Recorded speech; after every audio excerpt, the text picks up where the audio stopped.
folks. Welcome inside the Parisi Palace, high above 3773 East Broadway. This is a live edition of the Jake Feinberg Show, coming to you on Power Talk. Please go to our website, powertalk.live. Download our free app and stream all of our live local programming, including Solomon on Blast, the Jim Parisi Show, and yours truly, the Jake Feinberg Show. And I can't thank you enough for making us part of your day today. And without further ado, I want to bring in somebody who, a lot of the Jake Feinberg Show revolves around the metaphysical. And the stuff, there's only two letters that separate magic and music, but I'm a firm believer in the transcendent quality of the spirit. And anytime I connect with somebody from my peer group, I'm always looking to extract information from them that's going to be enlightening for myself, my listeners, and my fans. And I've been friends with this cat for quite a while on Facebook, and she's a dynamic person in so many ways. She's an artist and a yoga teacher and so much more. Melodie Marie Essig, welcome to the Jake Feinberg Show. Namaste. Thank you so much. I'm really grateful to be here today. Tell me about you used Namaste several times. Tell me about why you're grateful about this opportunity. Well, basically, it's a wonderful opportunity to share this wonderful gift that I've received through studying yoga and the path that I've chosen to take. Could you talk a little bit? I was going to actually ask you about, you went to, when the first time in your life that you, when you decided to trust your gut, when maybe everybody else in your life that you were close to or that you respected was telling you, you take the safe path, take the safe route, take this way. This is the traditional way. This is what society says you should be doing. And Melodie Marie Essig said, no, I'm going to follow my true nature. Did that happen early on? Essentially, in other words, when did you become a seeker? Okay, so let me tell you a little bit about my background and myself. I was born in the 80s in LA in 84, and sort of alternative and holistic things were very popular then.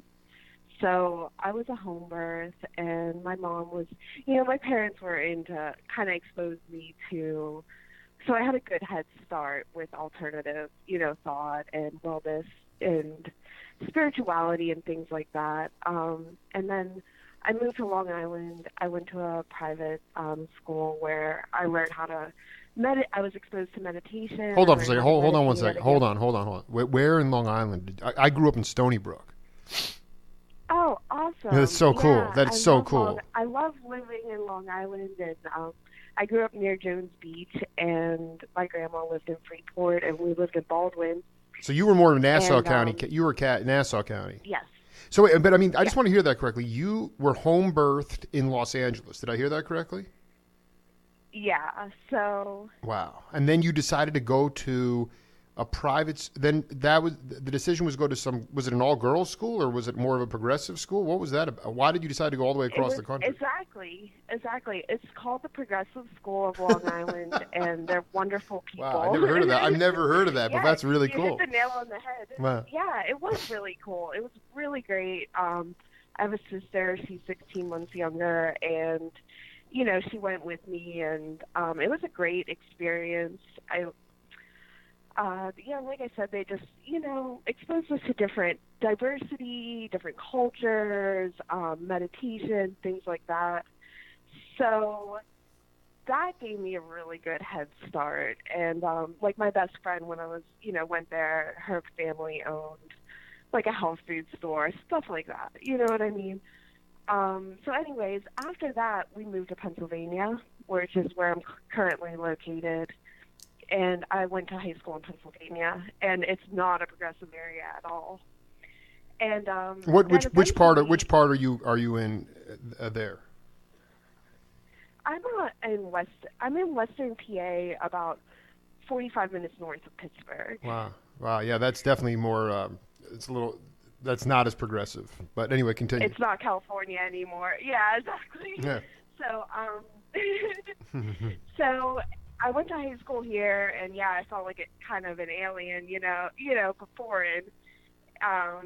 with my thought, being exposed to mindfulness training and stuff like that, and alternative healing and things like that. But anyways, so I was definitely anxious to get out of here by the time I went to community college here for a couple years, and I was just really itching to get out of this area. And my best friend moved to Colorado, and she said, like, things just were not going amazing for me here and that kind of transition age. And she's like, why don't you just come to Colorado? So I, had an intuition in my heart that that would be a good thing to do. So, I got together like what money I could. I was working and going to college, which was probably just like $200 really, and just threw some stuff in my car and drove to Colorado. And I had somewhat of a plan. She said you can work at this ski resort and get room and board. And that kind of, transition. Eventually I got my own place. And I was in Winter Park, Colorado. It's about, I think, like 10,000 feet. Anyways, I was in a ski resort town, and I got a job at a health food store. And basically, this kind of new age kind of guy was like, so, what are you going to do with yourself? I was probably like 20, 21, And at this time, I had started meditating on my own with a group of Buddhist monks that were coming through the mountains there. Mm-hmm. So I already started to integrate meditation into my life. Like they started us out with a simple goal, like 15 minutes, do 15 minutes a day. If you can, do 15 minutes twice a day. And even just incorporating that small amount of meditation drastically aligned me with my Dharma. I love this. No, you're cook, dude. Melodie. When you think back to when you first got exposed to meditation, what did that look like in Long Island? I mean, was it a sedentary thing? Was it a and how did you evolve? How has your meditation evolved, especially when you cross paths with the monks? It's just to me, it's like I feel like. I feel like yoga has become kind of a boutique thing in some ways. I don't need to tell you that. I mean, definitely. And it's like and it serves the purpose. If you're in a major urban concrete jungle and you're running around and you need to at 6 a.m. to go to a yoga class to lock in, I respect that. But at the same time, these traditions go back centuries, and it's exactly. And so can you talk about the first time that maybe you left your physical body when you were meditating, and that I just want you to talk about the evolution of your meditation practice.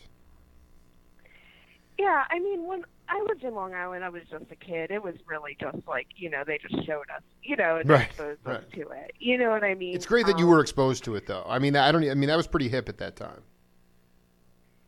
Yeah, I kind of had a good head start, and it was I skipped a grade, but it was really just like, up until second grade I lived in Long Island, so it was a short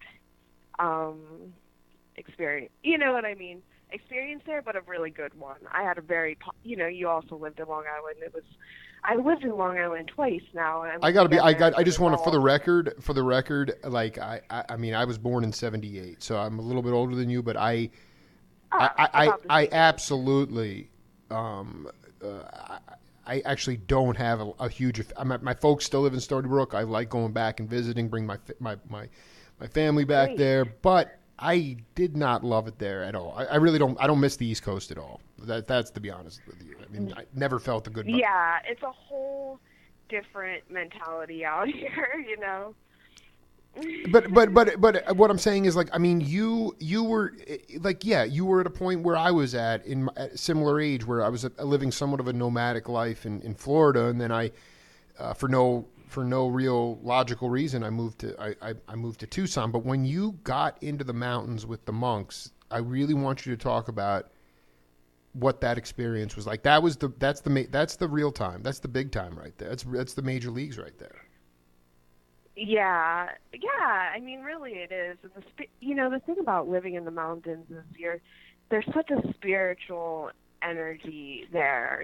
To be so connected spiritually, and it was really great for my discipline. And but basically, I was working at a health food store. I heard there were some people meditating. I knew that it was supposed to be helpful for your life, and that it would probably benefit me. So I just started going. It was on a Tuesday, and it was an hour thing. It was donation-based, and met some wonderful people there and started meditating with them. And then basically, like I was saying, I was working at this health food store, and this new age kind of guy was like, so what are you going to, do with your life? And I was like, what do you mean? Like, what am I going to do with my life? I was like, well, I was thinking about going to herb school because my background is also very much in holistic healing. My first job was at a health food store, and I pretty much worked in health food stores most of my life, managing them, buying in the vitamin departments, stuff like that. So anyways, I was like, well, I'm thinking about going to herb school. And he said, well, you should go to Naropa. And I was like, Naropa, like, what's that? Mm-hmm. So I get online and I look it up, and I'm like, this isn't an herb school. But I knew in my heart, I was like, I'm going there anyways. You know what I mean? And I mean, I've always been like you were saying, when did you really take that leap, or when have you really followed my heart? I've always chose to follow my heart and what makes me the happiest. You know what I mean?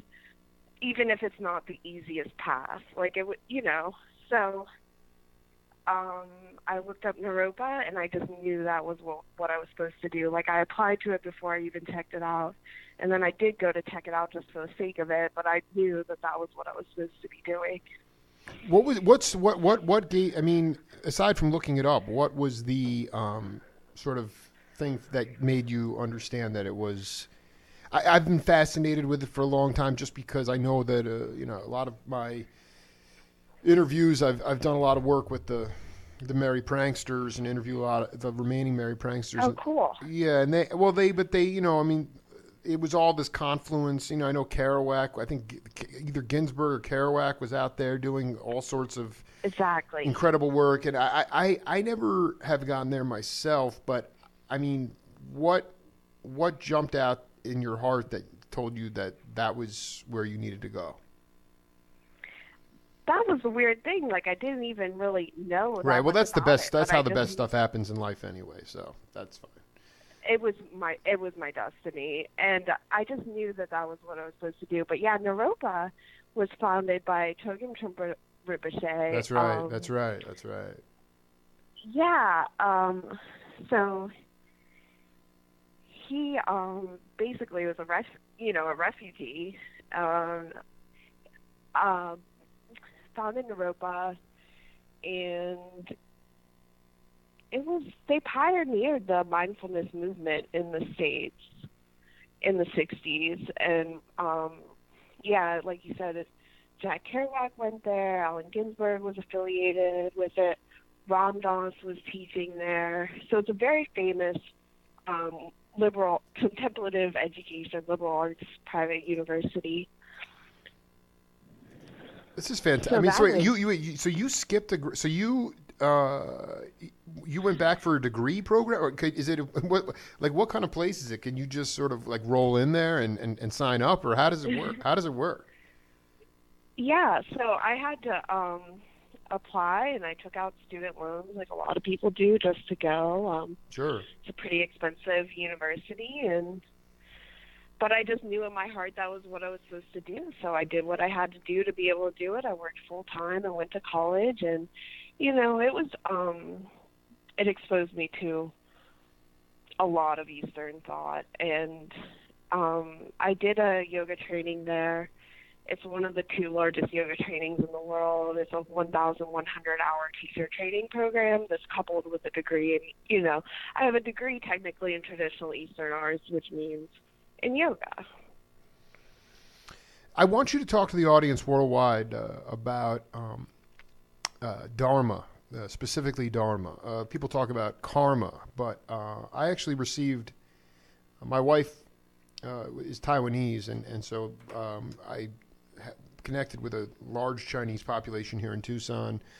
And about 5 years Great. ago, I received the Tao, and it fundamentally Oh, changed. cool. Well, yeah, it changed. It fundamentally changed my constitution. And words don't even. I mean, all the things that used to hang me up fell away, and I found my true nature. I found my voice, and I've been That's doing this gig. amazing. Well, I mean, it's real, and I often think about the idea of, you know, if you could define Dharma for the audience and how you can cultivate Dharma and how karma works with Dharma. It's always been something that I'd like to get a better handle on, and knowing that you are, in a non-technical way. I mean, if you can talk about Dharma and karma and their interrelation and provide an example of how it worked in your existence.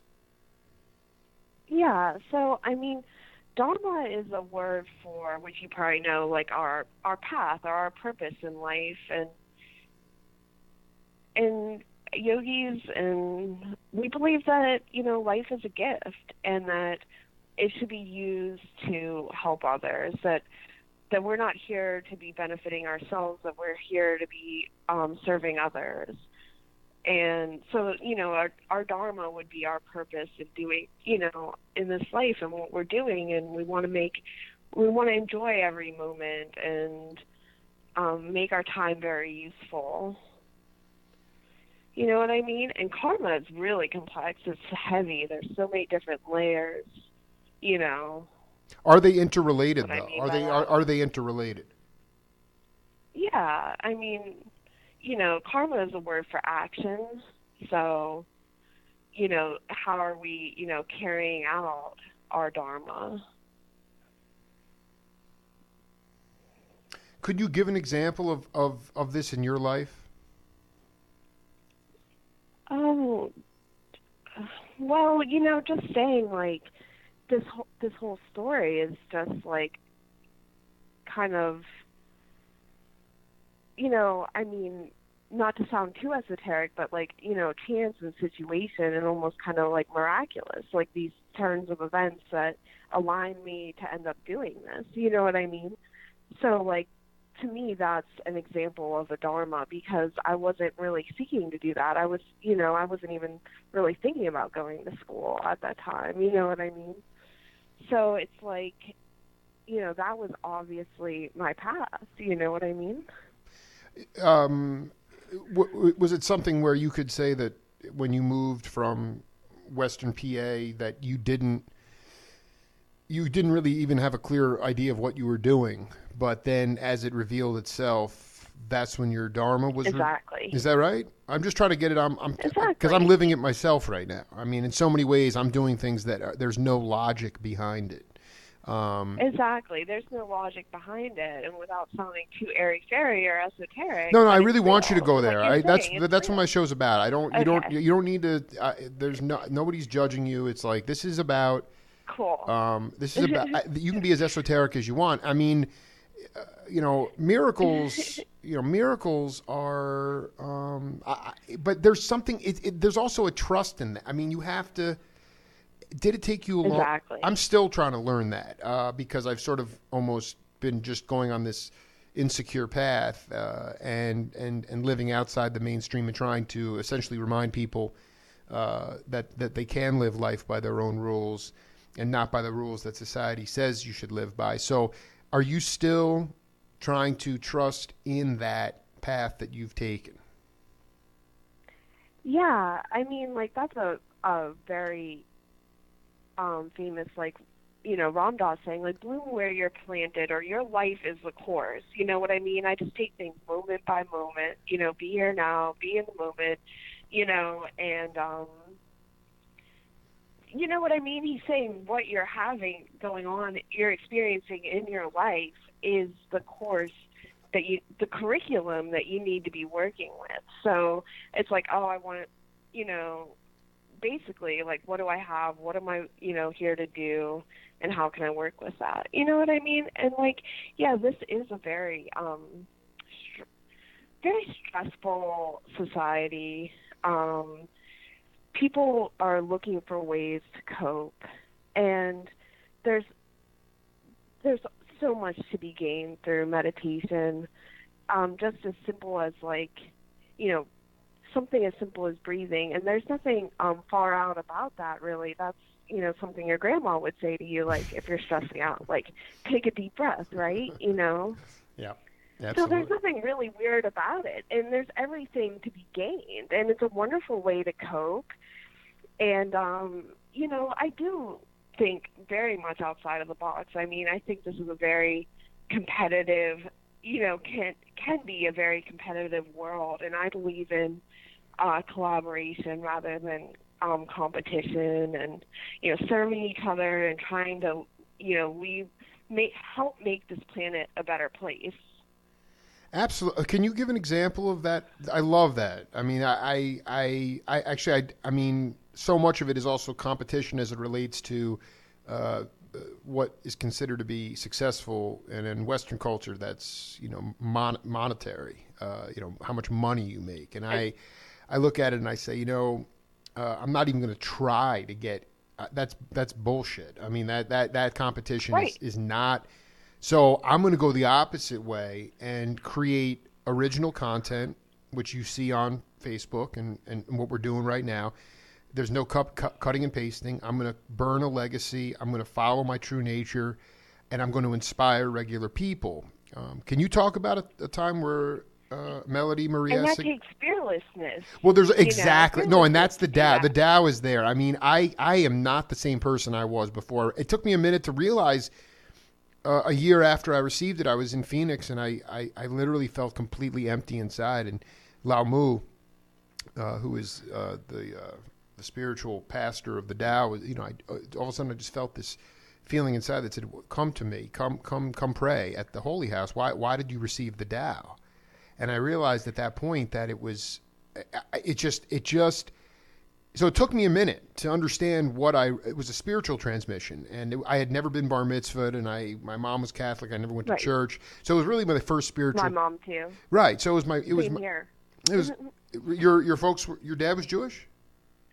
My dad's Jewish and my mom's Catholic. Yeah. Well, that's so. So anyway, when my dad went to me when I was about the time that you were birthed, I was 4 or 5 years old, and he said, "Do you want to go to church or synagogue?" I said, "No." He said, "Okay, great." So that I never had any spiritual transmission up to that point. The first time I had any type of transmission was receiving the Tao, and now, Melodie, it's Wow. like I am I am on the stage. I'm not a musician, but I mean, there's a fearless quality to my rogue journalism. It is incomprehensible. There's also a buoyancy and a light, and obviously Ram Dass talks about this quite a bit, but it's this light, always looking towards the light. There's always two ways to go. You can look towards the light or look towards the dark. And for me, Right. I've just said, yeah, I'm not going to try to get into this rat race world that we are supposed to live by. I'm going to do something completely different, singular. I'm going to get sponsors and advertisers who support me, not because I'm going to bring them a lot of business, but because they see natural talent. They want to see me succeed, and they want to be able to say in 5 years, yeah, I helped Jake get off. I helped him get to the point where he is today. And I love that. And it's happened all here, and now it's going on the road, and it's doing just relentless Facebook Live videos and just finding my voice. And it's been cathartic. So I just wonder, Yeah, it is. and Like you peeling the layers of an onion, and Yeah. it takes a lot of vulnerability. There's still a lot of judgment. Some people still really think yoga's witchcraft. Yeah, I want to. I mean, I this is just fascinating stuff. I mean, can you talk? There's a big thing too. I mean, you're always fighting, or your dharma is shrouded by your habitual nature, and as opposed to your true nature. Like the things that you're trying to constantly work on. And I wonder, like, what are the things that you're still looking in your life to evolve on? I mean, you are an artist. You are sort of you're obviously a seeker and a spirit. But I also feel like, I mean, we're all still growing and learning. So is there one area that you are working on right now as you evolve in your existence right now? Really just at this point, um, teaching and sharing. And it's not like, oh, I'm so cool, I do yoga. It's like, I want to share yoga because I know how much it benefits my life. And I don't even want to know where I'd be without having that practice. You know what I mean? You can go deeper So if you I'm want. just, I'd love it. I mean, can you talk about, I mean, what kind of following do you have? What kind of, your practice? I mean, talk about like the kind of, just the vibe and the building and the following. Have you created, like I've created this grassroots following. I don't know any, like I see your profile. I mean, we've been friends for a while, and hmm I'm like, yeah, she's clearly a free spirit. She's clearly channeling like what you talked about, a more holistic approach, and just the idea that that you were at Naropa. So I say to myself, well, let's see what's going. Let's just try to inspire people. So I mean, what kind? How big is your yoga practice right now? Yeah, so I graduated 2009 and from Naropa, and then I moved back to New York City. And since then, I've taken any opportunity. My grandparents still live in LA, so I've taken any opportunity I've had to study with all kinds of different, really well-known and famous yoga teachers, um, and I'm in. It's interesting because I'm in this area that is just not the most progressive area in the world, but there are amazing people here and artists and like kind of this undercurrent, of people Absolutely. that are very gifted. Yeah, we Actually, in stick some ways, together. those So like really conservative places often breed like the other extreme too. Like there's a very progressive bent. yeah, like they're really,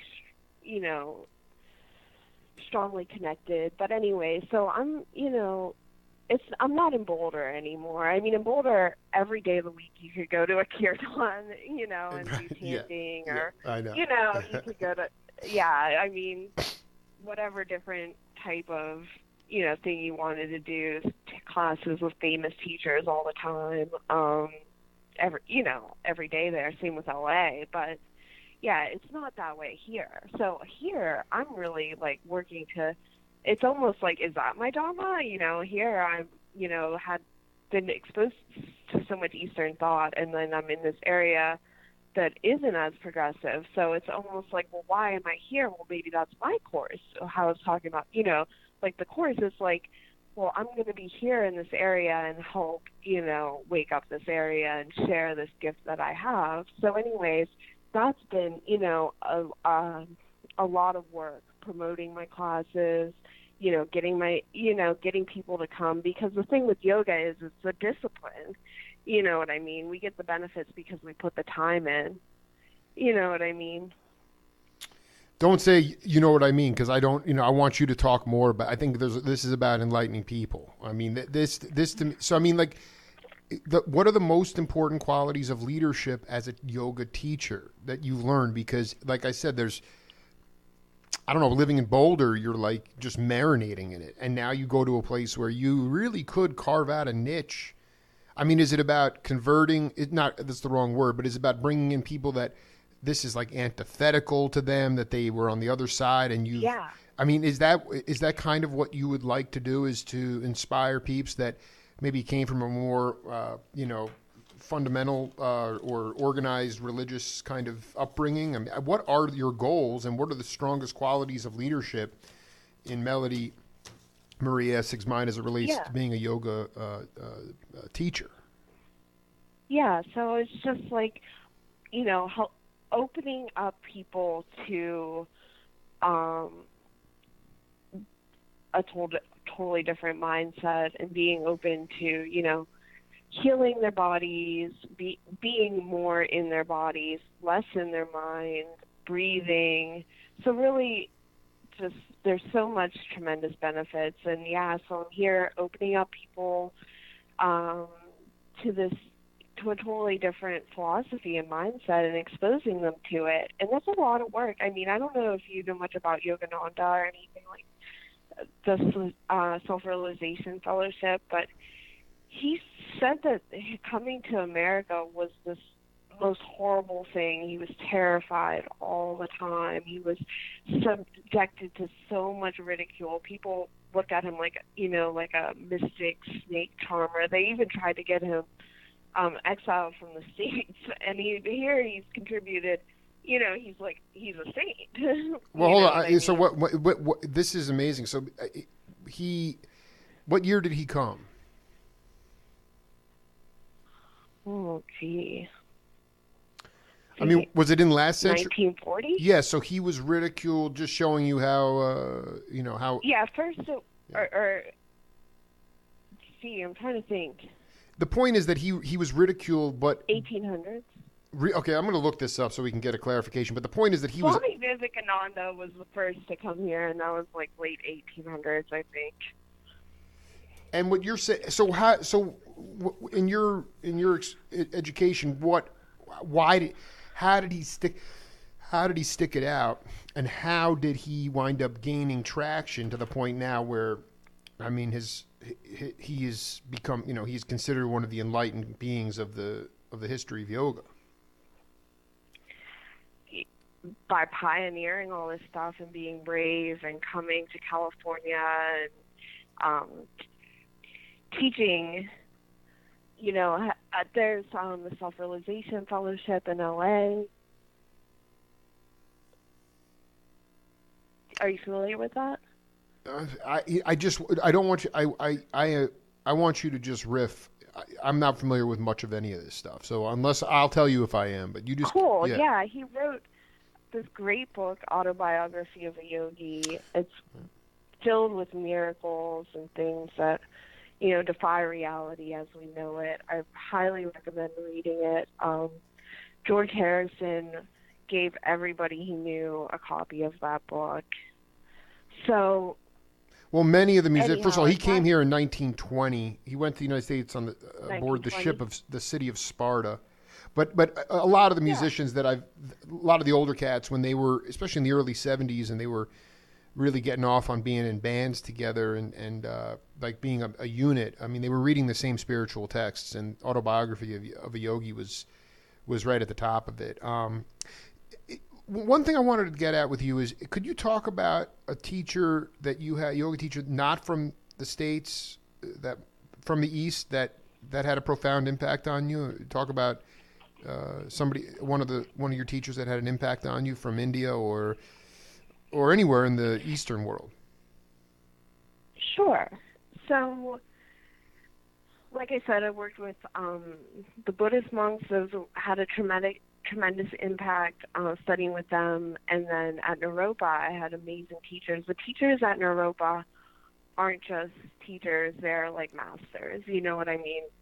There's basically I went as a art major. That's another thing too. Like, none of this stuff I really picked. Like, I was an art major, and I've been practicing yoga probably since I was I'm 33 now. I was practicing yoga. I've been practicing yoga since I was like 17.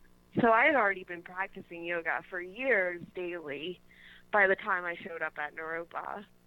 And I just thought, oh, yoga is a fun elective to take. Like, I was an art major. And basically, the first class I took, I was like, I'm a total perfectionist too. I went home and I was like, I'm going to, that wasn't enough abs. I'm going to do more yoga, like all this stuff. And then I took another class. I was like, whoa, this guy's like fluent in Sanskrit, and totally blew my mind. Wow! And that's when I was wow! The Sanskrit. Yeah. I mean, this is the deepest. This is where it's at. This is where the rubber meets the road. I mean, the Sanskrit is really the best. Yeah, it's a healing language. I mean, Bill Gates is using it. It's was using it. It's comparable to software and computers. Devanagari is a very healing and sacred, ancient language. But anyways, so I was like, wow, this is, definitely my path. Like, and I was apprehensive too. Like, okay, that's really weird to get a degree in yoga. Like, is that what, the best thing I should be doing with my life. Like, I contemplated it for a while. Like, I sat there with the application to change majors for a month, like, is this really what I should be doing? And then I did. And I love art. I mean, I took private art lessons as a kid and whatever, but yoga is the highest path for awakening for me in my dharma that I can be sharing. You know what I mean? I would love to devote my life as an artist and just be an artist. And same with yoga. Both of those things kind of take a lot of your time and discipline. It's like I've put the time in and the practice in, and that's what cultivates the strength. So, I mean, there's a lot to be said. It's a very heavy, but anyways. No, I really, I didn't. I want you to go deep. This is what my show is about. I mean, you don't need to cut yourself off. You can just flow. Okay. Yeah, it's like I would have loved to devote my life to being an artist.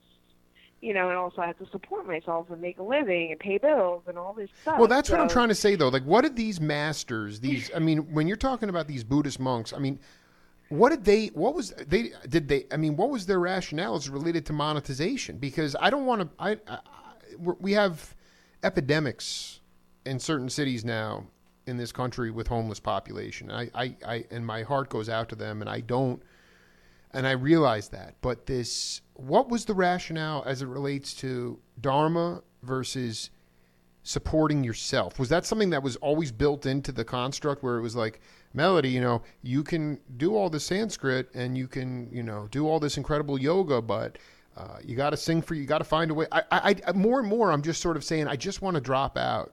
I already have. Like I really already have. Like I just want to do what I need. I'm not interested. Like I have to deal with the consequences, and I have somehow though, when I get knocked down or hit off, I just seem to fly off like in a buoyancy. It doesn't really. I mean, I attribute it to the Tao. I'm going over to the Holy House tonight to clean lamps and pray.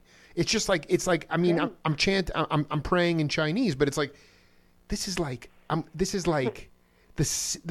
most like deep spiritual resin of everything, and it's like, and to know that you kind of walked that path, like literally working on slowing your mind down, working on breathing, meditating as much as possible, learning Sanskrit, learning from the masters. It's like, I'm sort of like, it's one of those things where it's, some people will say, well, what broadcasters do you, I did sports broadcasting for a minute and things like that. And they're like, well, who do you listen to? Who are your influences? And I'm like, I don't listen to anybody. I do, but I mean, I'm not influenced by anybody. Like I am living this path. And therefore, and it's exhilarating, but yet nobody really understands it. And I get the feeling that, what do you do when people come up to you and they start, like, I want you to go as esoteric as possible. Like, and yet sometimes in mainstream society, people will look at you like you got four eyes or something, I mean, how do you work? Exactly. So I'm always walking that line. And one of my teachers, growing up, there's like a teacher in our family, and she always said, I thought this was such a great analogy. She'd be like, Melodie, you have to be, I always saw it like a stage, like 1 foot in the material world and 1 foot in the spiritual world. Like, say you were stepping through a curtain, like on a stage. You know what I mean? I dig. So it's like, I want to be applicable to everyone. There's nothing, so I want to be grounded, but also spiritual and sharing my gift, and you know what I'm. And so basically, anyways, to continue with my story, like, so. Yeah, I'm sorry. I didn't mean to cut. I want to hear deeper stories from Melodie Marie Essig. I really want to hear specifics. So go ahead. Yeah. So anyhow, basically, I decided to change my major to yoga, and the teacher there is incredible. Like I said, it's the largest yoga teacher training in the world right now. It's 1,100 hours. And I actually had two teachers. One teacher was a Westerner, but he was deeply immersed in the most authentic yoga lineage there is. Like Krishnamacharya founded Yoga Asana as we know it. That was in the late 1800s. Wow. And he taught Desikachar is his son, Iyengar, And so this is the Ashtanga lineage. And they founded Krishnamacharya founded yoga asana as we know it. So he studied in that lineage, Swami Sivananda, Purna Yoga. So basically he was, studying, I think, in India for 8 years or whatever, and also with his own teacher, So, and then also there's Sri Devi. She's Sri Devi bringing her father's a famous Vedic scholar. I mean, there's a lot to my story and everything. But anyways, she taught me Sanskrit. We had to study Sanskrit. What was her name? This is really important. Sri Devi Bringy. Is she still on this planet? Or is she with us still? Yes, she is. Yeah, so she's incredible. Yeah, I mean, so she was like a real, I don't want to say guru, but she was a mentor to you. Yeah, and these, yoga is it's passed down from teacher to disciple. It's a orally transmitted teaching, and that's what's preserving it. And it's a very ancient, the Vedas they're finding out are older and older, like 6,000 BC. And Patanjali that wrote the Yoga Sutras like 500 CE or 400, 500 CE. So this is an ancient philosophy for healing that has been passed down from teacher to student, for obviously a very long time. So which is exactly what the motherland did. As it relates to music, when the Europeans would go over. Do you play music, or are you a musician, or no? That's actually another thing we have in common. No, well, no, we have. We're just flowing through this. I just want to say that the Europeans would go to the motherland and they'd try to transcribe these odd metered rhythms that these cats were playing there, and they couldn't do it because it was all passed down teacher to student. And that seems to me to be that's interesting. Yeah, well, the music wasn't notated. There was no classical music in Europe. It was all notated, but in Africa, it was all passed down. Similar in India, from teacher to student. So the authenticity of it. I mean, what did you walk away from?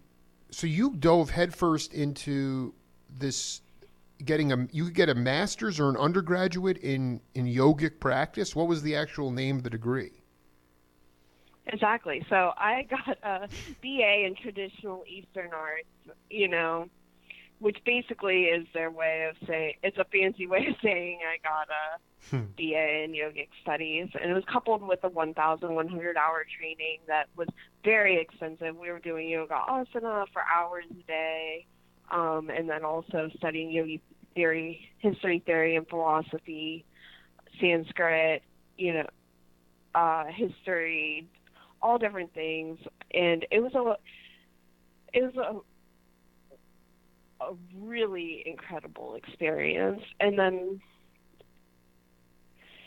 that's another thing, another word, like we were saying, karma, dharma, there's sangha, and then through Sangha means our community. So then we develop a network of, it's very important who we're associating with in life.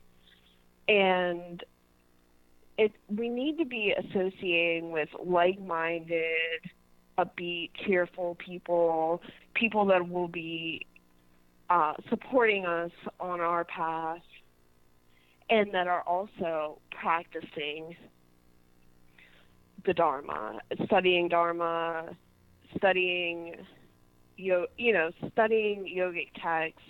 I mean, in our closest, circle. But anyway, so I went to Naropa. I got a BA in traditional Eastern arts, which is, like I said, a yoga training. Yeah, you became an official yogi at that point, which is just. I mean, I would love to have seen your cultivate. How many years did that take? Because you entered it. I mean, you can't really bullshit that, right? I mean, you have to be in it. Like you have to have a calling for it. Oh yeah, and I got cooked. I mean, I was probably like 21 to Oh, 24. It was wow. I was there for like, 3 or 4 years, and I was just a kid really, and I was painfully shy because I grew up so different than the rest of the world, and it was very vulnerable for me to really express what the way I really saw the world. So I had to break through a lot of um I had to be fearless. I had to be fearless and courageous in a lot of ways. And Oh, like I said, I had to really want it because, like you said, really what people prioritize most in this world is money.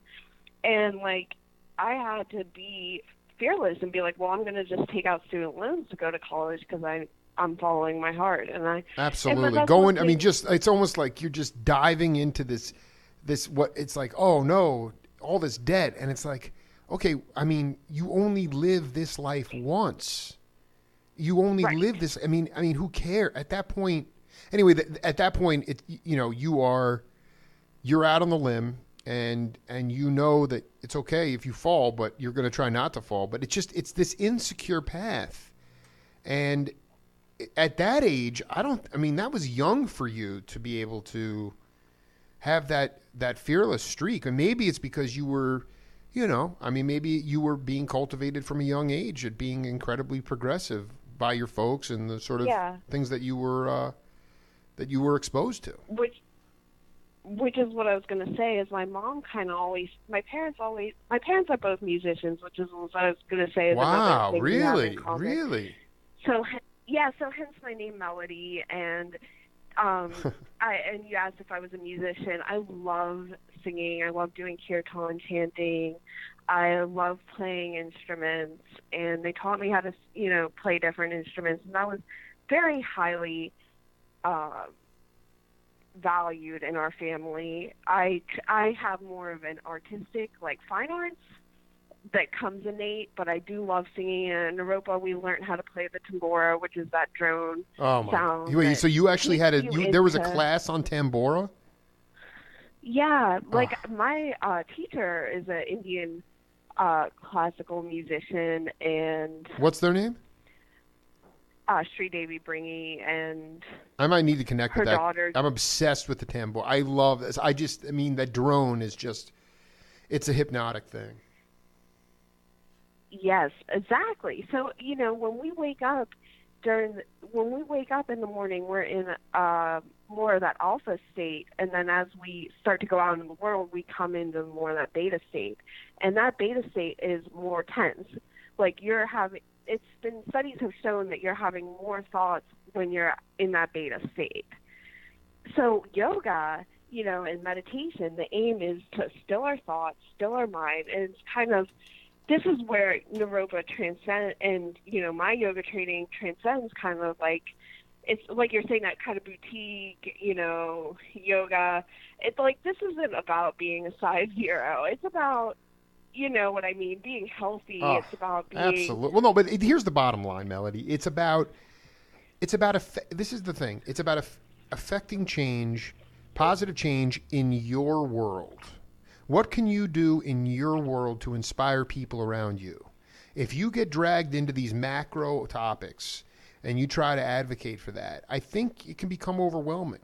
But if you lead a certain path, then you are going to inspire other people through your actions, through your words, and that's all you can do.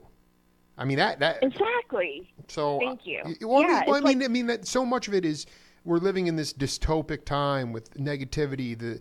The baby boomers won't leave the stage. They're really trying to. I mean, I don't care what side of the political spectrum you're on. They just won't leave. They won't leave. They Right. won't allow younger generations, Gen Xers like myself. I'm not sure if you're a millennial or a Gen Xer. I don't know where that line cuts, but you're pretty close. You got some wisdom there. They're not allowing younger cats to lead.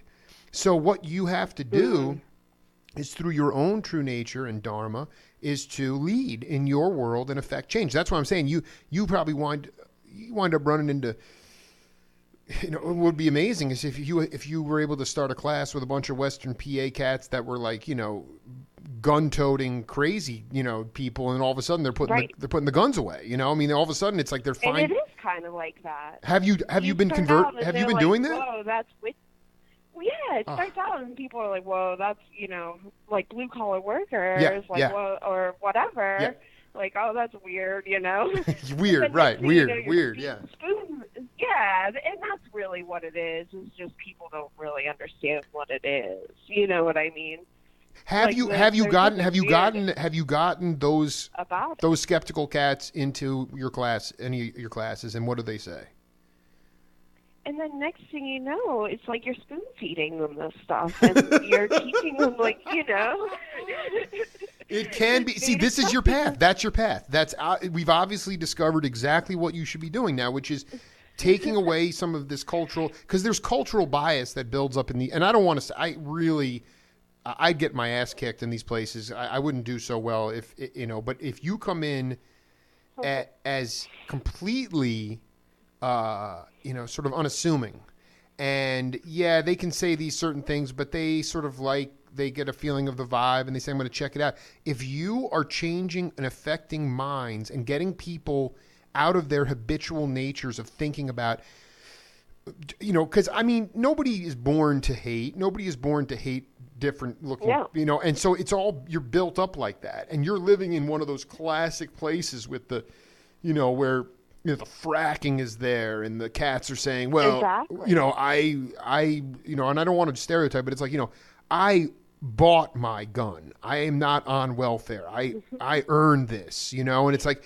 I'm like, Melodie Marie could really touch hearts and really get those cats to start seeing a wider view. I mean, that's the thing. You were at Naropa, Tucson's the same way. You see, it's wide open. That's the thing. From the East Coast, there's no sky. There's nothing. You can't see anything, You go to the West and it's like, and so for you, it's very obvious to me that your practice is not, you could, plenty of people to preach to the choir. There's no problem with that, but it's about bringing in people that are really needing the course correction and you doing it in a non-judgmental fashion where, like you said, you're spoon feeding it to them like applesauce,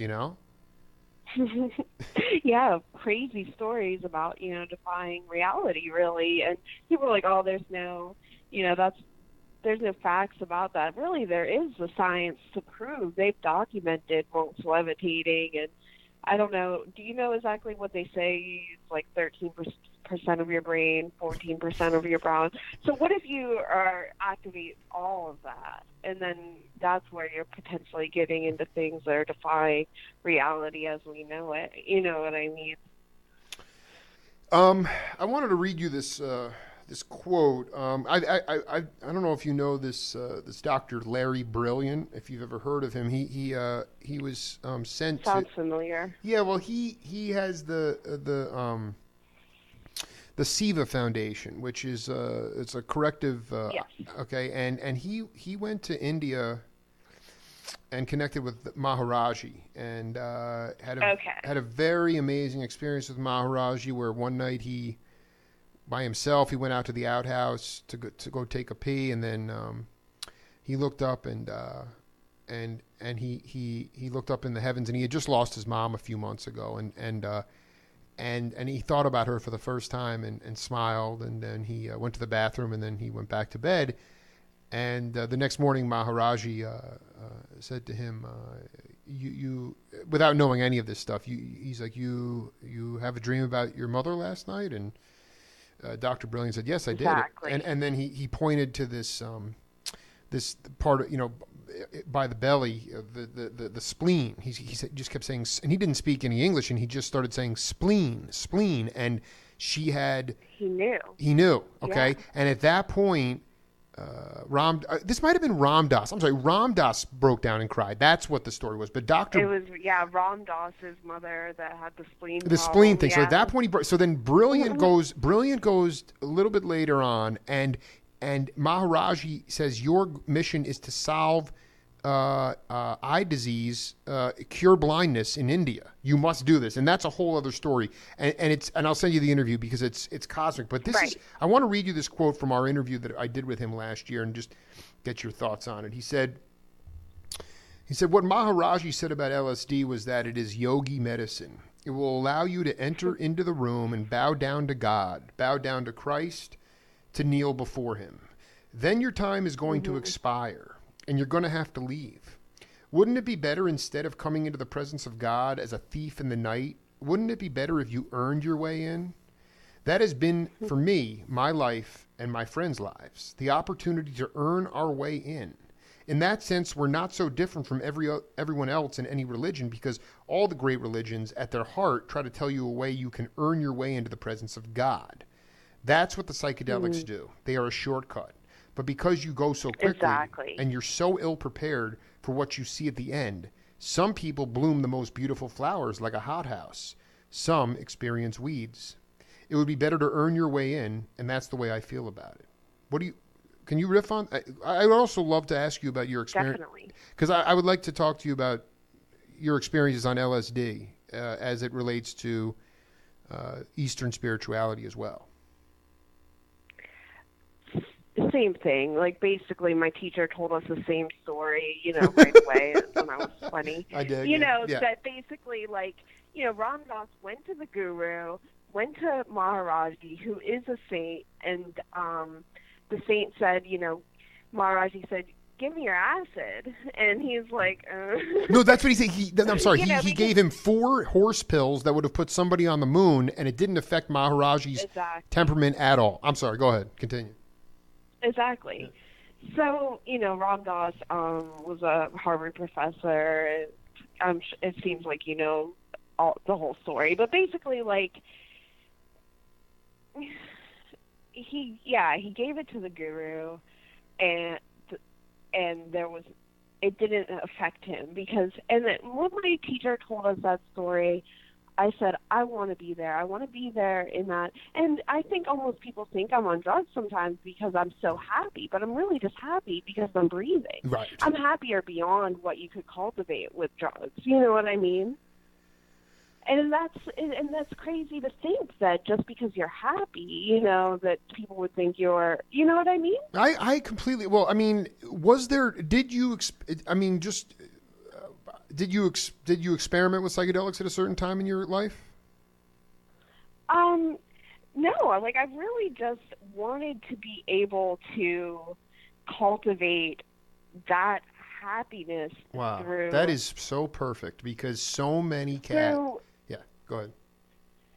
Through my yoga practice, because I knew that when I heard that story, he said that, I don't need that. Those don't affect me. That they're experiencing bliss and altered consciousness through just deep breathing and being present in the moment. So many cats, like I said, I'm 39, and I interview I've done 2,000 primary source interviews with cats that were on the bandstand well before I was born. And there was a certain period of time where I remember talking to Carlos Santana's first drummer, Michael Shreve, and he said that, they were just seeing their friends becoming roadkill.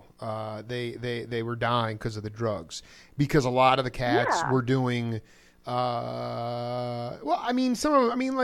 guys like John. Well, McLaughlin would say like pot and LSD, they're not even really hardcore drugs. He's talking more about like cocaine or heroin or, things like that. And the point is that people were ODing and dying. Alcohol. And so Carlos and guys like Carlos and Larry Coryell and McLaughlin were saying, okay, I'm out of my mind on hard drugs, and I'm playing great music, but I know that this is not sustainable. And so, there were 2 major cats. Sri Chimnoy was one of them, and McLaughlin went to see him, and he said, how can I forget exactly what the question he asked, but ultimately it's a vexing thing even for sometimes myself, the idea of saying, boy, I love this mental state if I get high or something, if I smoke pot or something like that. Sure. Love this, Yeah, you're relaxed. well, and my creativity's flowing, my writing's coming out, or I'm just playing drums and having a ball. And it's just like, and all of a sudden, but you realize, you talk to enough peeps, whether it's Melodie, whether it's, whoever it is, Larry Coryell, John McLaughlin, who I've done hours with these guys. And it has been cathartic to know that you can reach that state totally sober, in a totally sober state. And it's very scary for a lot of people. And it takes a lot of practice. And I really think it's incredibly emboldening for you to honestly have, never experimented or like gone on like, acid trips, and where you just wanted to reach the state of happiness through complete natural ways. And like, that's... Yeah, because exactly. That's what he says. It gives you Christ darshan taking these psychedelics, which I am honestly afraid of, like, taking my mind beyond, a place, beyond mental stability. Like, I want to cultivate, as something, safe. And, like, basically saying you can experience Christ darshan by using, these psychedelics or whatever, but that, exactly, it's shortcuts. So you get a temporary, state of bliss, and then you're kicked out. And then you're going to face the suffering of being kicked out, the duality.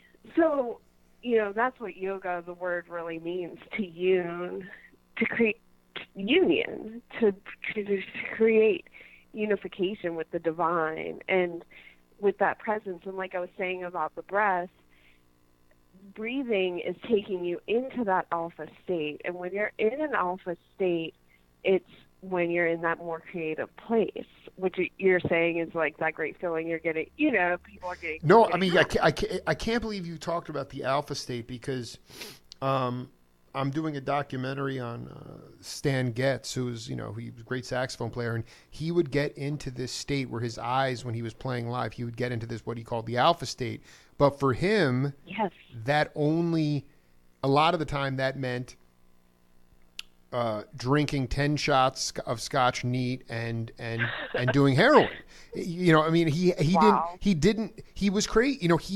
He was a serious addict in all forms, and he was also kind of a jerk in a lot of ways too. But he just always believed that was the only way he could get into that alpha state. And it's just this constant. Yeah. And it's so interesting, Melodie, because I think you're the perfect person to really ask, in the sense that as you practice more with honesty and with true heart, I think that you begin to develop a deep reservoir of happiness, because I see people on the other side who stay away from drugs, or they don't want to smoke pot, or they stop drinking, and they get very square, and they get kind of stale, or they get I don't want to say boring, but they don't call they don't have the happiness component. But yet, if you're channeling that, rigid, very rigid, very, very, very, very limited view of the universe and the cosmos, and it's almost boring to hang out with square cats. But then you come across people that are not addicts and are breathing and thriving in this form. Those are the people that I gravitate to. That's why we connected. I'm very convinced of this. And I just think it's really important that you continued on this path that you're on, because and I think also the one thing I will say is that the work that you're doing, that you specifically, Melodie Marie, is doing, is going to be, it's possible, maybe not, but it's possible that it will only be recognized long after you have transcended this life. So if you can accept that, then that's going to be even more. I know that much of my, while I continue to grow and have many years ahead of me, I also do my show mainly because I want future generations like my daughters to understand how real music is made, well after I'm gone. Yeah. You know, and it's something about a legacy without ego. And do you think about? And that's the whole yeah. thing about yoga. Yoga is about dissolution of the ego, and I think that a lot of people miss that somewhere. It's like, Right.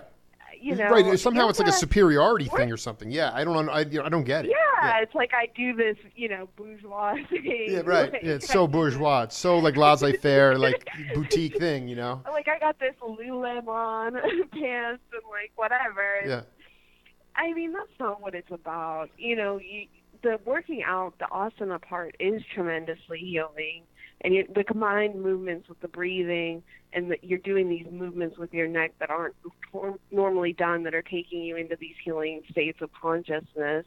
So, yeah, you do, you know, maybe the six-pack is an added bonus or whatever it is, you know, from doing this discipline. But really, the asana, which is the word for posture, is 1/8 of the whole practice. Yeah, right. So the rest of it is meditation, codes of conduct, you know, pranayama, which is breathing exercises, and, dissolution of the ego. And then, you know, what is enlightenment? And to some degree, it is losing that sense of self, you know what I mean?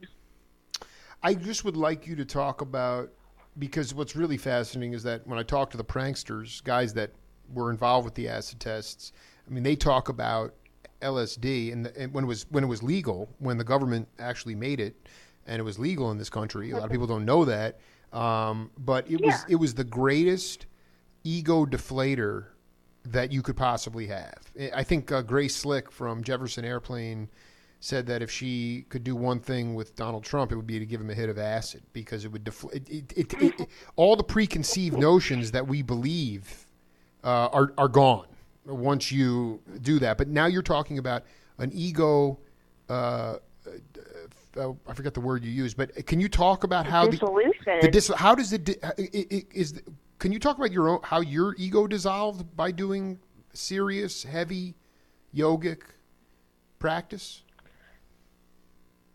If you had an ego to begin with, I mean, I don't know.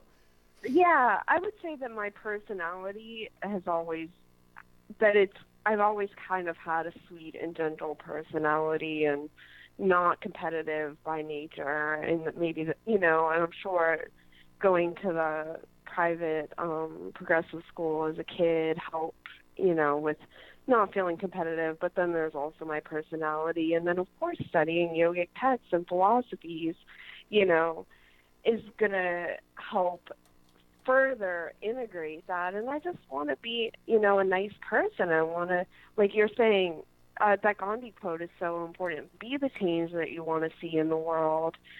And I think that when it comes down to it, we as people have more in common than we have not in common. Like, we face the same things in life, like money, love, health, death. So why not work together and help people? Why should people be suffering? And that's a lot of what yoga practice is selfless service. I think, you know, they said I think that's another Maharaj thing. Or, you know, it's like, fine, the pujas and the homas and all those things are great, but then the real thing that, you know, he was saying to do was to get out there and serve. And, you know, I don't, like Dr. Wayne Dyer, that's one of his things he said was the quickest way out of depression is selfless service.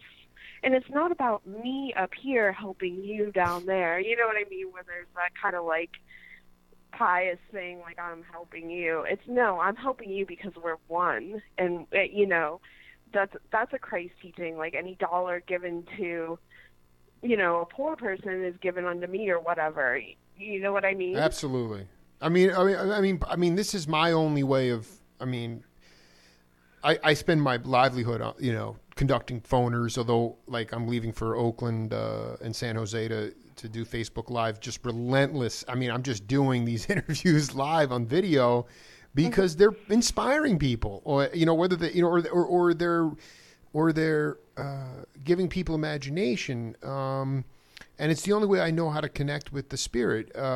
It's my way of contributing to the philosophy that I believe in, because on my own, it can be almost too solitary, which is why I'm fascinated with your trek, because I think that sometimes there are lonely avenues. And I would like you to talk to the audience about what you do to look towards the light when you are feeling lonely. And it can feel like a very isolating path when there's a lot. You're a step ahead, and how many people are there with you and things like that. But then, I listen to people that have gone before me, like the people we've been talking about, and they remind me that we're never alone, and that the divine's always with us, and we can always tune into that. Can you talk about how for people out there, how you specifically try to get yourself in a situation where you can really tune in and raise your level of consciousness, especially if you're in sort of an isolationist sort of retreat or by yourself? I love doing yoga because it takes you into the present moment. That's another thing I say is just do. Like, I'm always doing, accomplishing, working towards something. And then when I'm working on these things, it brings me into the moment, and I feel less alone. I feel more inspired. And then you're getting into more of those healing brain states. So I love your cadence. How did you learn your cadence, by the way? Like how you speak. The way you speak is fascinating, where you have these little pauses where you're thinking very, very deeply. I like that. Yeah, so, like I said, I was painfully shy, and my teachers were amazing, and that was a huge part of the teacher training, was to be able to lead a class. There's 20 to over 30 people in the class, so I had to be able to teach my peers, who are trained as yogis by then, and my teacher, who I was terrified of almost, because of how amazing he really was. So it had to, I had to grow up, and I had to get mature, and I had to get like I said, I've been afraid of most of the things I've done in my life, but I did them anyways. Because I've had teachers in my family that said, never let fear stand in your way. And my mom always said to do what you love, pick being happy over anything else. So I always just, I wanted to use my creative talent. I wanted to take the best care of my body, because your body is the temple you've been given to carry your spirit through this life, and it needs to be treated kind of like a rare one-of-a-kind Cadillac, and that's what you're doing with yoga and eating healthy, so that you can yoga is prepping the body for meditation, so then that way you can feel comfortable in that lotus posture. And so, yeah, the speaking thing is like, I had to learn to be able to speak about things that maybe, like I said, the shyness was more so, it's not that I'm totally an introvert, it's vulnerable to share these things that are so different than the way the rest of the world thinks, and will I be accepted or not. So I had to face that. We had to do different presence, voice, and sound classes, and I had to confront that fear, and I was terrified of it. I seriously almost didn't finish my yoga training because I had so much nervousness. It was causing really bad nausea. Mm-hmm. So I had to face a lot to do it, and I realized I was so terrified of it that I had this revelation. I was like, it's my thought and my fears that are causing me to have this nausea that was paralyzing, like I couldn't make it to class type of thing. And I was like, I need to quit thinking those thoughts. It's all about controlling your mind. I was like, I need to quit thinking that thought, or else I'm not going to finish school. Like, I was in my last year of school. So I did, and I finished it, and it went really well, and I've been teaching since. I moved to New York City then. then I was in DC. I studied chakra balancing energy work there. And now I'm in PA because my family's here. And I teach at Slippery Rock University, so I teach these young kids in Pennsylvania here. And it's probably like Greek to them, but you hear them, like, if you mention chakras, they get excited and they'll like poke their friend next to them, like, oh, she's speaking about, oh, I'm so interested in that. Right, you know, because right, it's like right. this, No, this is so you great. know, You are continuing the lineage. I mean, this is unbelievable. Like you're doing it in. I have this tremendous gift. That's the thing. I'm not very extroverted. I'm not very egoic. I don't love being in the spotlight, but I'm doing it anyways because I want to share this gift that I've received. And you know what I mean? Like, I'm doing it anyways because I know that it's going to be of tremendous benefit to others. And so, you know, like tonight I'll be teaching at Slippery Rock University, and many times there's like 30 plus kids in the room, you know, guys too. It's getting, you know, guys open to going to yoga, getting people that are not open to that sort of thing into yoga, and they love it. So many times they'll clap. They'll be like, wow, that was wonderful, and like clap after class. I'm like, for these young, you know, it's hard to get like a 20-year-old to think you're like cool, you know what I mean? Like, well, like, I mean, so but I mean, in some ways, I mean, just to play. I mean, the truth is that you were some 20-something that was inspired too, right? I mean, that's where you were at. So I mean, it's not. So I mean, I just think that it's so important. I'm so glad that you are impacting young minds. Have you ever done like a 3-year or how long has been like the longest sort of isolated retreat you ever did? I haven't really done any super long intensively. I've done yoga retreats for like 7 days. Yeah, I did. No, I just but I haven't done like years of seclusion. I mean, because one of my best friends is up in Prescott, and I feel like I'll talk to you about this later. But I think that he has a lavender farm up there, but he went to Diamond Mountain in Bowie, Arizona, and he built his own hut and spent 3 years in this small hut on the top of a mountain. Nice. And it was, and he couldn't really, you know, he'd write, you know, I need bok choy and I need toilet paper, and he'd put it in like a box.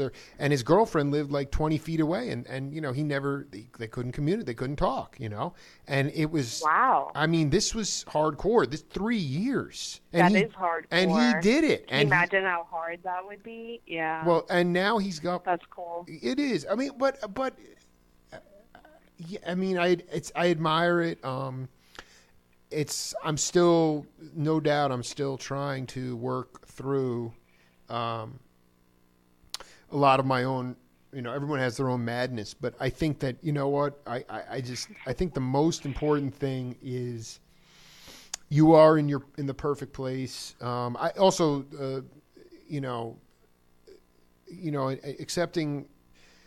accepting everything, but knowing that you are regionally in the right place to have the most impact, because, like I said, I mean, you're up against the boutique yoga in big cities. You're up against the trendy thing. You're up against, you know, and here you go to a place that is a little bit, I don't know, bumpkin. I don't know what the right word is. You know, a little bit different point of view, and for you to be able to even affect change, even affect one mind, is just so exhilarating.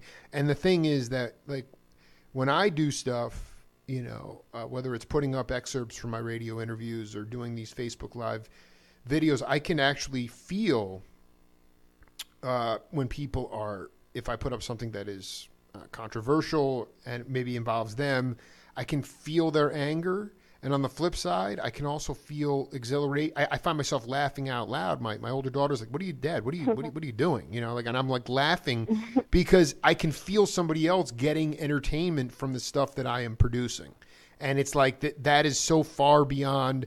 Nobody wants to hear that in this quantitative, data driven time that we live in. But music and spirituality and the path that we're talking about is completely unquantifiable. And so you need to know as you move forward that, there is no data. I mean, you can measure the amount of people that show up at your classes, but there is no way for you to determine how much of an impact you're having on people to look towards the light and to just because we need it. I mean, because like I said, I mean, we are at a point now where there is no willingness to pass the baton to younger generations. The baby boomers still do not want to exit the stage. We're still fighting the same protracted battles we've been fighting forever. And I'm not really sure. Yeah. I mean, because the mobsters used to run the cities, but it's the banksters now. So we have a corporate model set up. It's almost it's corporate fascism. I mean, tonight it is. Yeah, because like even tonight you are going to. I won't be able to watch it because I'll be polishing lamps at the Dow at the Holy House. But it's like they're going to be streaming the State of the Union, and they're going to be listing all the donors underneath, all the donors to the president, and it's just like and then there's 2 refrigerators on Air Force One that's going to cost $53 million to replace. And it's like, wow, there's something really askew. There's something very perverted going on, and it's very dangerous. Oh, yeah. And we're teetering on, and so it's peeps like yourself and myself that must continue to push forward and affect change in our world. And, I feel like, we've been riffing here for 83 minutes. I think that, or more than that. And I think our collaboration is just beginning. Yeah, it's wonderful. I really feel a great resonance, and I'm really grateful for it. A big message that I have is that this planet is plentiful, and every day I do an altar. I went to a gathering of elder retreat in Vermont that was a combination of Buddhist and Native American elders. There was a prophecy that this woman, Venerable Dayani Wahu, would be that would come, and that she knew Native teachings and Buddhist. So she's a Buddhist Rinpoche, but also trained, I think, a Lakota elder. I don't know, but she taught me this altar to do every day, and every day I do this altar of offering water, cornmeal, and salt. And the waters, the basically gratitude and cleansing of the waters of the earth. And the cornmeal is made of hungry find food, and the salt is to basically a prayer for balance. Like, some people have so much, like you're talking about these banksters. Why do certain people have so much money and then other people are starving? So these are prayers for this balance to be restored, and that's what I'm working for. And my message is that survival, that basically this is not a survival of the fittest type of scenario, that science has proven, that we're kind of like this symbiotic cooperative. I love where you are on fire right now. Continue. Yeah, so we're all that's been proven wrong, and that the new generation, we want to be working together. There's plenty on this planet for us to all be thriving, and that we can all be happy because there's no competition, that we can collaborate together because everybody has their own unique light to share, and then we won't go after the same things. So there's no competition, and that we can work together, and, the focus needs to be on loving ourselves. Well, I I just transcribed one of my interviews. You know, the first thing you got to do is Ahmad Jamal, the amazing pianist. He said you got to, in order to bring love to the world, you got to love yourself first. And some people think that is, and that's that's what you said earlier about doing service not related to yourself. If you're looking to get out of, I think, depression, or I forget what you said, but it's doing that part of it is. I just feel like you have to nurture yourself. You have to love yourself. If you know how to love yourself, if you grow up, it's very hard to do that when you grow up in a environment that teaches you to be hate yourself, to hate yourself, or to just hold yourself to some ridiculous stand. Yeah, I mean, I just keep running into more and more people who were, in some ways mentally tortured, and it's so hard when you come from. It sounds like we both came from, environments of unconditional love, which does have its setbacks as well, but. Most importantly, you do learn to love yourself, and then you can transmit that if you have an open heart, and you're tapping into your true nature. Then you have the opportunity to inspire other people, and that's really all that's what I want to do for the rest of my life, is just inspire people to say, "Wow, I remember when Jake started his show. I didn't think he'd." Look where it is now. I didn't think that would, and just not taking any crap from anyone, no matter what. I mean, just nice. Being respectful. Well, I mean, just being respectful of other people's crafts. But the minute that somebody comes in and starts to try to lecture you about what you're doing, and I had this recent experience with this drummer who was, basically like, he didn't want me to videotape any of the sound check at this venue in Phoenix, and I was like, no problem, and he's pretty uptight dude. He's a very good drummer, and then so I went to the green room because I was there just to do an interview with the trumpet player, and we get in there and he's making a cup of tea, and he starts to talk to me, almost lecture me about how people like myself as a rogue music journalist are, destroying music, and it showed that he didn't pay any attention to what I've been doing on new media, that he hadn't really done any kind of homework on who I was. It just came across as ignorant. And he was a pretty, he was a pretty built guy. And I already had acquiesced and said, dude, I'm not going to videotape. I wasn't going to do any of that stuff. I just turned to him. I said, listen, man, go back to your drum kit. Go sit down at your drums. I'm not going to tell you how to play the drums. Don't tell me how to be a journalist. And he freaking went nuts. Okay. He went crazy. Yeah. And you know what? It was like 6 years ago, Melodie, I would have been bullied into leaving the venue and driving back to Tucson, in a very, depressed state. And I just stood my ground, even though the other musicians were, unfortunately, they know this guy's a loose cannon. They also were like, it took them a minute. They didn't know who I was, and they didn't know why he had this visceral reaction. But I stood my ground, and I waited outside until the time for my interview was to take place, and they let me in. And I stayed mentally focused. And even though the trumpet player was on edge, I made him feel at ease, and we crushed the interview. And I was able to go home, and I wouldn't have been able to do that 6 years ago. So it's kind of like when, wow. Yeah, it was, and I'm giving you the Cliff Notes version, but it was like a really emotional thing. I mean, the guitar player came in. Yeah, it was very, but it was one of those things where we're saying, hey, I'm here on a mission. It is a completely, I want to keep growing my show, but I'm not doing this. I'm not getting paid. I'm putting my own gas money in here. Nobody's paying me nothing. Okay. And the bottom line is that I'm here to inspire, and I'm not going to let some drummer, throw me off my game. And I'm also going to tell him straight up, back off, like get out of don't tell me if you're that ignorant to make a statement like that.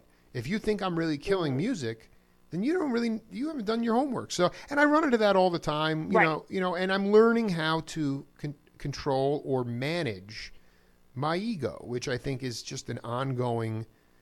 For me, it's an ongoing thing. I think for most people, which doesn't seem like what that person was doing. And then, to me, it's about being respectful. It's like I'm going to treat, the clerk here, the janitor, the same as the CEO, and it's always with kindness, love and respect. Well, I think that's what McLaughlin said to Sri Chimnoy. He said at this gymnasium, how can I, connect my spiritual philosophy and integrate that into my music? And Sri Chimnoy said, he goes, it's a great question, but really it's about, and what are your intentions with anything? It could be peeling potatoes. It could be sweeping the streets. I mean, what is how much love, how are you in the moment, and how much are you giving of yourself at that time? It's not it's like you could be doing what could be considered a very mundane task, but how much love are you putting into that? I'm still working on that myself. Not cutting, don't be but that the overarching point was it's not just about your gift in music or behind the microphone or teaching yoga. It's doing the simplest tasks, and also looking at people as human beings, and not not stepping on them, not stepping over them, not stepping on them. But I'm not saying you gotta get down all the time, but a man is just a man, and that's what I've and in truth, the guys and women that I've connected with on this journey have helped me find my voice, because they've inspired me to know that we are all just human beings, and not this sort of superhuman that we are trying to create in our society now, that is not really something that people can aspire to. It's just try to be yourself. And that's the hardest part for younger cats today, is they're petrified to be themselves, because we are locked into this incredibly formulaic time that says, well, there's an answer for everything. And this is there's a roadmap for everything, and there's a guidebook for everything, and we're saturated with all this information, so therefore there's an answer for everything, and that's not true. Right, and we're breaking the mold, and we can being free is a birthright, really. And like you're saying, that's a Mother Teresa quote, like might not be able to do great things in this life, but you can do small things with great love. So it's just like, and then in yoga you can incorporate like your mantra. There's a lot of chopping wood and carrying water, and I love that you just said that. Chop wood, carry water. That's my favorite. Chop wood, carry water. After enlightenment, chop wood, carry water. Before enlightenment, chop wood, carry water. After enlightenment, chop wood, carry water. Exactly. Exactly. All right. Well, let's wrap up the radio interview. I'll call you after this and ask you a couple questions. But it was an absolute honor to connect with you, Melodie, and I know this interview will inspire many people. And I thank you so much for being part of the program. Thank you very much for having me. I'm very humbled, honored, and grateful. It's a pleasure. Thanks for listening to everyone. All right. Cheers. We'll be back in just a little bit on the Jake Feinberg Show. Take care.